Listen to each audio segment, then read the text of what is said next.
আচ্ছা আপনি আমার ভিডিওতে আছেন দিন আবু জসিমউদ্দিন নামবেন কোন জায়গায় আরঙ্গের সামনে না আর ওই বিএফসি সামনে চল না জসিমউদ্দিন চলেন জসিমউদ্দিন আপু যাবে হচ্ছে জসিমউদ্দিন বিএফসির সামনে। ওনার কাছে আমি ভাড়া চেয়েছিলাম 220 টাকা, তো উনি বলছিল 180 টাকা। তো 180 টাকার বিনিময়ে ওনাকে আমি যখন নিয়ে যাই, তো যাওয়ার পরে উনি আমাকে 20 টাকা বাড়িয়ে দিছে, বলছে যে আপনি রাখেন। চলেন উত্তরা। আপুকে নিয়ে চলে আসলাম উত্তরা জসিমউদ্দিন। হেলমেটটা দিয়ে নেব। গুলশান থেকে উত্তরা জসিমউদ্দিন 8 কিলোমিটার রাস্তা।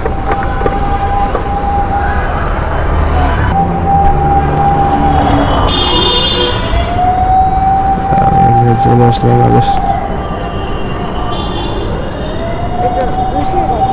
আপু আমি রাইট শেয়ার কন্টেন্ট বানাই বুঝছেন, ফেসবুকে রাইট শেয়ার কন্টেন্ট বানাই, আপনি আমার ভিডিওতে আছেন থাকলে সমস্যা আছে? ঠিক আছে আপু ধন্যবাদ, ভালো থাকবেন। আচ্ছা